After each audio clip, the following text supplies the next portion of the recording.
Hola a todos, comenzamos aquí una nueva unidad dedicada a la Edad Media y en este caso es la unidad dedicada a lo que ocurre en Europa entre los siglos XI al XV. Es la unidad que vamos a llamar Ciudad, Burguesía y Catedrales.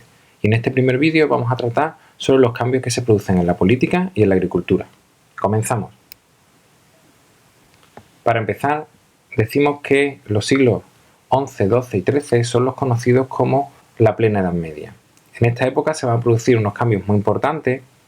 Los reyes van a recuperar el poder, ya hemos hablado en vídeos anteriores de la lucha entre la nobleza y la monarquía. Se va a producir una mejora muy importante en la agricultura, se va a dar también el renacimiento de las ciudades relacionado con estas mejoras en la agricultura y la aparición también de un nuevo grupo social, lógicamente también relacionado con la expansión y el crecimiento de las ciudades. Este nuevo grupo social va a ser el conocido como la burguesía. Y para finalizar vamos a hablar también del arte gótico. Recordemos que el arte gótico no es esto, sino que cuando hablamos de arte gótico nos referimos a esto. Bien, pues vamos a empezar hablando de los cambios políticos. En la plena Edad Media los reyes van a ganar poder respecto a los señores feudales, ya lo hemos comentado. Y eso lo van a conseguir buscando el apoyo de las ciudades. Las ciudades van a aportarle recursos económicos a los reyes y por otro lado los reyes van a concederle privilegios a estas ciudades. Privilegios como por ejemplo se le va a conceder libertad para autogobernarse, para su autogobierno y también se le va a otorgar permiso para celebrar ferias o mercados. También van a aparecer los parlamentos, que son asambleas formadas por representantes de la nobleza, el clero y en este caso ahora aparecen también representantes de las ciudades. Es decir, los parlamentos, como ya hemos hablado en vídeos anteriores, surgen cuando a la curia regia, al Consejo Real, se unen estos representantes de las ciudades. La función de los parlamentos principalmente va a ser aprobar el cobro de nuevos impuestos y van a recibir varios nombres, depende de la parte de Europa de la que estemos hablando. En la península ibérica se hablará de cortes, en Francia de estados generales y en el imperio germánico se hablarán de dietas. Bien, a continuación vamos a hablar sobre los cambios que se producen en el mundo agrícola y sus consecuencias. Bien, entre el siglo XI y XIII la economía europea va a sufrir un gran crecimiento debido principalmente a los cambios que se producen en las actividades agrarias, ya que, como ya sabemos, en aquella época la base de la economía estaba en el mundo agrario. Bien, vamos a ver cuáles son esos cambios. En primer lugar, se produce una serie de innovaciones técnicas, donde destaca la introducción del arado de vertedera. Hasta esos momentos el arado que se utilizaba era el arado romano, que como su nombre indica, pues se usaba desde épocas romanas. Este arado era poco pesado y por esta razón profundizaba poco en el suelo y estaba tirado por bueyes. Por lo tanto, el trabajo de arar era un trabajo muy lento, ya que los bueyes no son animales muy rápidos y estaban unidos al arado mediante el yugo, que es este elemento de madera que aparece aquí y con el que se unían los bueyes al arado.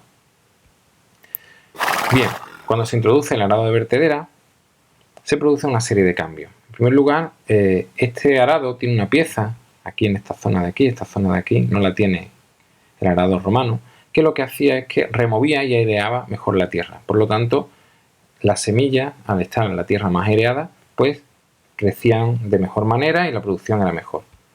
Por otro lado, también es un arado más pesado, por lo que necesita ruedas para poder manejarse, y esa pesadez le hacía que profundizara más en la tierra y era muy adecuada en las tierras más duras.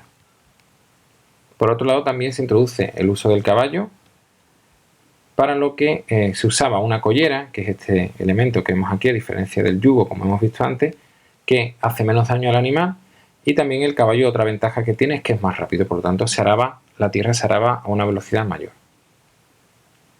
Otro de los cambios es la introducción de la rotación trienal.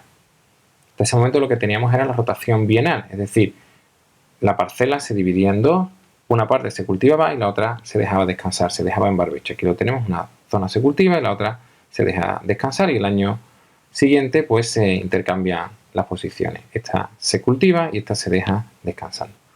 Bien, con la rotación trienal lo que se hace es que el terreno se divide en tres partes. Dos de estas se van a cultivar y otra se deja en barbecho. De esta manera vamos a tener al año dos cosechas, normalmente una de cereal y la otra de leguminosa, y como decimos, la tercera se deja en barbecho. La zona en barbecho va rotando igual que la zona de cereal y la zona de leguminosa o de otro tipo de cereal. Pero como decimos, se consiguen 2 cosechas al año, por lo tanto la producción es mucho mayor. Y aparte, también vamos a conseguir mayor variedad de alimentos, ya que vamos a tener 2 cosechas de productos distintos al año.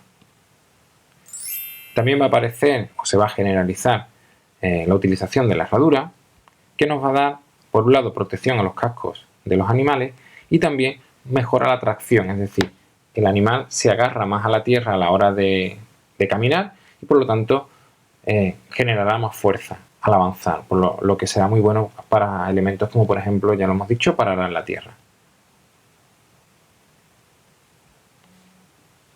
También se va a utilizar el hierro en las herramientas, ya que en la primera parte de la Edad Media, en la Alta Edad Media, el hierro prácticamente no se usaba, casi todos los elementos se hacían de madera. Por lo tanto, estas herramientas de hierro van a ser, lógicamente, mucho más resistentes. También se va a utilizar la guadaña. Hasta ese momento lo que se utilizaba para segar era la hoz, que era más pequeña y requería agacharse para segar el grano. Con la guadaña se hace una postura mucho más erguida, se hace más rápido y de una manera más cómoda, por lo tanto también se siega a una mayor velocidad. Y finalmente también habría que comentar que se perfecciona el molino de agua. Bien, vamos a ver ahora cuáles son las consecuencias de todo esto que hemos visto. Pues en primer lugar vamos a tener un aumento de la producción, se va a producir más cantidad de productos agrícolas. Y eso va a mejorar la alimentación y lógicamente, por tanto, las condiciones de vida de la mayor parte de la población, es decir, del campesinado. Se va a incrementar también el espacio cultivado, se van a roturar bosques, es decir, se talarán bosques y se pondrán esas zonas en cultivo y también se pondrán nuevas zonas en cultivo, desecando marismas y zonas pantanosas. Todo esto va a producir un crecimiento de la población.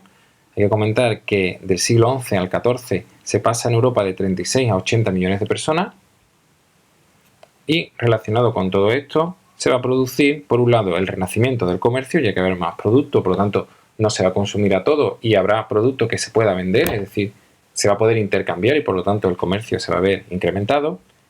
Y relacionado con el aumento de la población y con el comercio se va a producir una expansión de las ciudades. Bien, pues hasta aquí este primer vídeo de la unidad, espero que os haya sido útil y gracias por verlo.